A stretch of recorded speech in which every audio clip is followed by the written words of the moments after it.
Hey guys, so I am going to walk you through the recent Royale High new face compression information and fabric compression information that I posted on Twitter.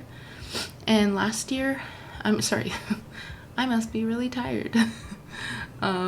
Last month I posted the face one, but this month I posted the fabric one too, and basically the same process that I'm going to show you how to resize and compress your face or fabric, and show you how to do that to enter through the form or to enter the links on a Twitter post or an Instagram post, but with mentioning that it's compressed. So I'm gonna walk you through that real quick. Excuse me if I'm tired. It's nighttime and I'm trying to be pretty quiet because my son is asleep in the next room, and like they say, you don't ever want to wake a sleeping baby. I especially don't. Okay, so where to start? So this is, first of all, to show you the difference between the forms. So the one for faces has like brushes, because I was thinking of makeup brushes even though it's art brushes, but I mean Google Form doesn't have a lot of options, and it says face in it. And then the fabric one looks a little different. Fabric one just has kind of like paint and it says fabric, but they're almost the same thing. The only difference between the two forms, aside from, you know, you're gonna enter them separate places due to organization, but other than that, the only difference is that fabrics need to be a JPEG file,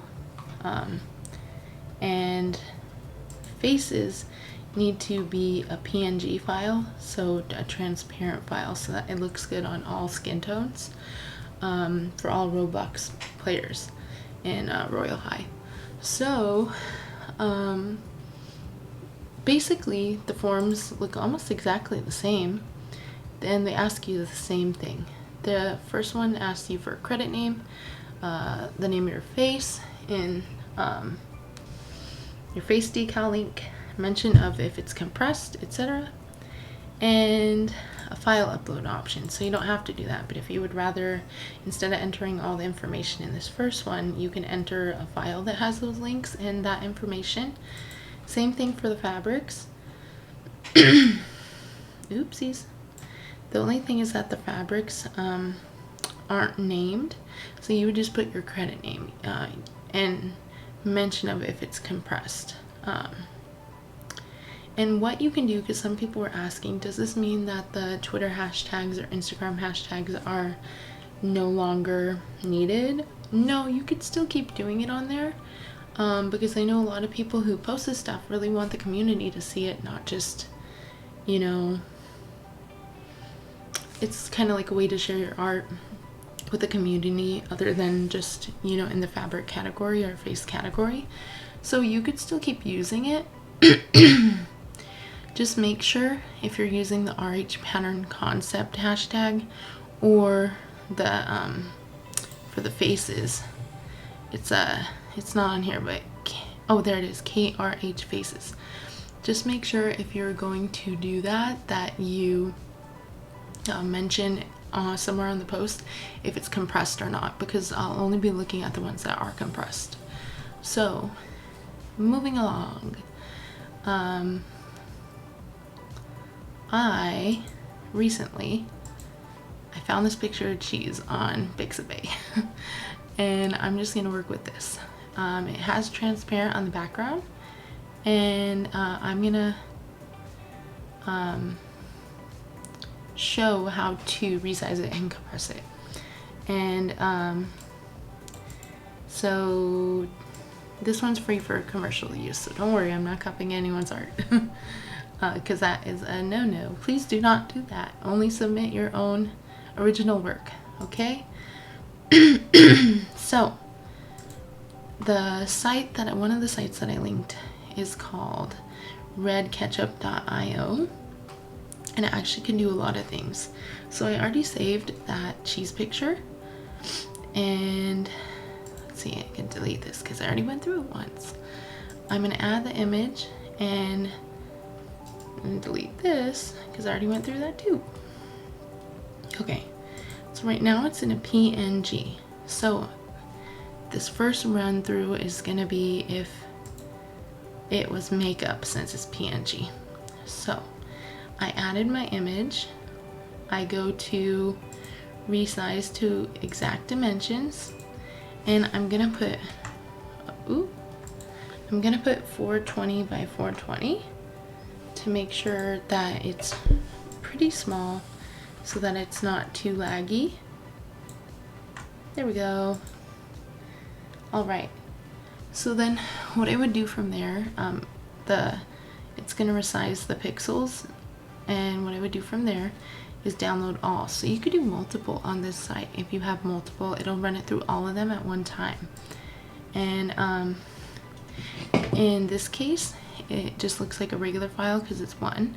But if you had multiple, it would probably put it in a zip file, so you would have to extract that. So if I show it in my folder, I could see that it's there. And then what I could do after that is I could run it back through. So I would delete this. I could run it back through here, add it. Okay, so if I look here, I would pick the new cheese one that has 420 by 420 and make sure not to get it confused with the previous rectangular shaped one. I would enter it back in. Then what I could do next is I could compress it.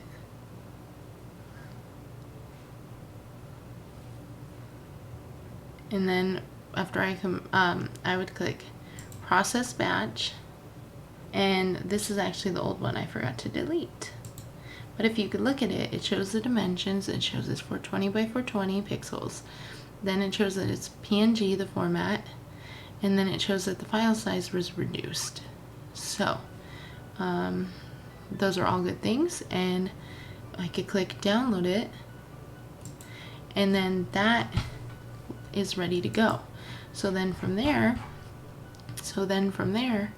I would go into choose file, and I would find that exact one, and I would enter it and upload it, and then I would just put the link in either a document or just enter it directly in the top space, a couple of them, along with my credit name.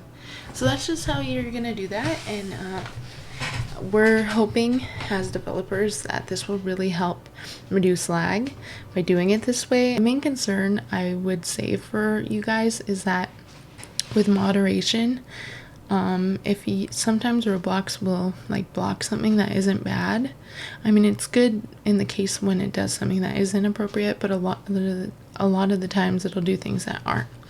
So in that case, if it thinks something is wrong when it's not, it might give you a message saying that it's they're not allowing that to download through, or there's a problem. Well, when you get that warning, I would likely just click that you understand and just take a break for a second, because you don't want your account to get blocked, because if this keeps happening, it will deactivate your account for anywhere from like 1 to 3 days, and then it'll let you reactivate as long as you accept that you understand why it was blocked. And so you really don't want that to happen. So I would say just take your precautions with this. It's not going to kick you out of your account forever, but still 1 to 3 days is really inconvenient, and Roblox support is pretty slow.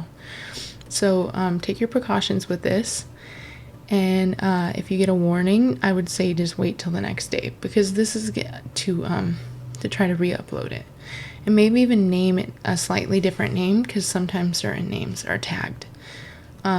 So that's my advice, and I'm really excited to see what you guys have to what you guys enter. I hope this makes sense. I am a little bit tired, so I'm not sure how well I did at explaining, but I hope it makes sense. And if anything confuses you, I would probably ask